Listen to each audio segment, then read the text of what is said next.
बिस्मिल्लाहिर्रहमानिर्रहीम। Daily inspiration के मुअज़्ज़िज़ ख़वातीनो हज़रात, अस्सलामु अलैकुम।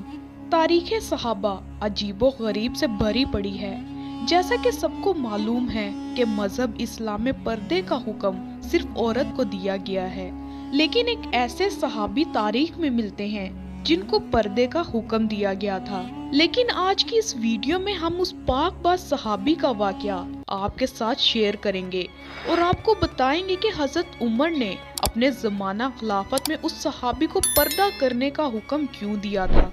हालांकि रवायत में आता है कि उस सहाबी की शक्ल में हज़रत जिब्राईल अलैहिस्सलाम हजूर के पास तशरीफ लाए थे।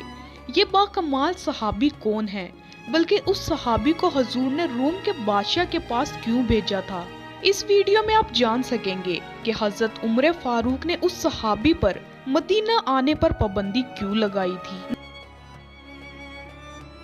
नाजरीन, ये मुकम्मल वाक़या सीरत की कुतुब में यूं बयान हुआ है कि जब हजूर किसी इलाके में सफीर भेजा करते थे तो सहाबा कराम की शख्सियत को मद्देनजर रखकर उन मुख्तलिफ ममालिक में बादशाहों से गुफ्तो शनीद के लिए भेजा करते थे।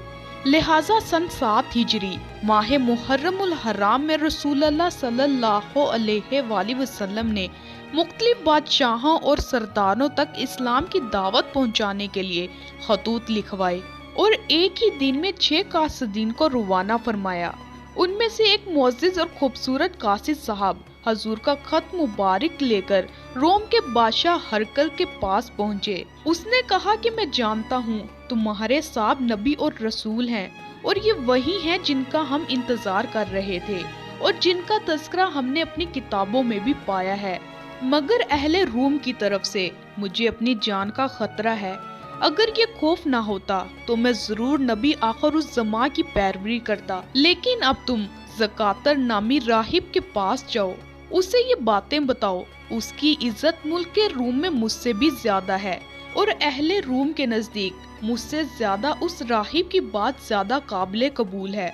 तुम जाकर देखो वो क्या कहता है। नाजरीन, जब मोहतरम कासिद सहाबी ने रसूलुल्लाह सल्लल्लाहु अलैहि वसल्लम का पैगाम राहिब तक पहुंचाया तो उसने कहा, अल्लाह की कसम तुम्हारे साहब नबी हैं और अल्लाह की तरफ से भेजे गए हैं। हम उनके औसाफ की वजह से उनको पहचानते हैं। हमने उनका नाम अपनी किताब में देखा है। ये कहकर उस राहिब ने अपना स्याह लिबास उतार कर सफेद पोशाक ज़ेबतन की, फिर इबादत खाने में जाकर अहले रूम से कहा कि हमारे पास अहमद रसूल सल्लल्लाहु अलैहि वसल्लम का मकतूब आ चुका है जिसमें उन्होंने हमें दीन इलाही की तरफ बुलाया है।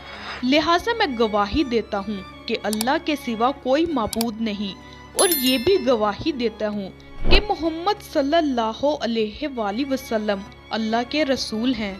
बस इतना सुनना था कि कौम ने उस राहिब पर एक बार हमला कर दिया और मार मार कर उस राहिब को शहीद कर दिया। अब नाजरीन, रसूल पाक के कासिद सहाबी दोबारा शाहरूम के पास पहुँचे और उसे राहिब का मामला बताया। शाहरूम कहने लगा कि मैंने तुमसे पहले ही कह दिया था कि मुझे अपनी जान का खौफ है, वरना इस राहिब का मुकाम और मर्तबा इस कौम के नजदीक मुझसे भी बढ़कर था। नाजरीन, रसूलुल्लाह के मुंतखब करदा ये मुअज़्ज़िज़ मोहतरम कासिद हजरत ज़करिया कल्बी रज़ियल्लाहु ताला अन्हो थे। आपका पूरा नाम दहिया बिन खलीफा है, जिसका मायने लश्कर का सलार हो। आपका ताल्लुक कबीला बनु कल्ब से है और नाजरीन, इसी सहाबी हजरत दहिया को हजरत उमर फारूक ने पर्दा करने का हुक्म दिया था कि हजरत दहिया कल्बी सहाबा कराम में बहुत खूबसूरत शख्सियत के मालिक थे, बल्कि उनकी खूबसूरती की वजह से हजरत जिब्राईल अलैहिस्सलाम आम तौर पर हजरत दहिया कल्बी की शक्ल में आया करते थे। यानी दहिया कल्बी के हुस्न और जमाल की वजह से हजरत जिब्राईल अलैहिस्सलाम उनकी सूरत इख्तियार करके रसूलुल्लाह के पास काफी मर्तबा आए। हजरत उमर फारूक ने उनको पर्दा करने का हुक्म भी इसीलिए दिया था कि हजरत दहिया कल्बी निहायत हसीन तरीन खूबसूरत सहाबी थे। आपका हुस्न इस कदर था कि अरब की औरतें दरवाजों के पीछे खड़े होकर यानी छुपकर हजरत दहिया कल्बी को देखा करती थी। लेकिन उस वक्त आप मुसलमान नहीं हुए थे। एक दिन सरवरे को नैन ताजदारे मदीना حضرت محمد مصطفیٰ صلی اللہ علیہ وآلہ وسلم کی نظر حضرت دہیا کلبی پر پڑی۔ آپ نے حضرت دہیا کلبی کے چہرے کو دیکھا کہ اتنا حسین نوجوان۔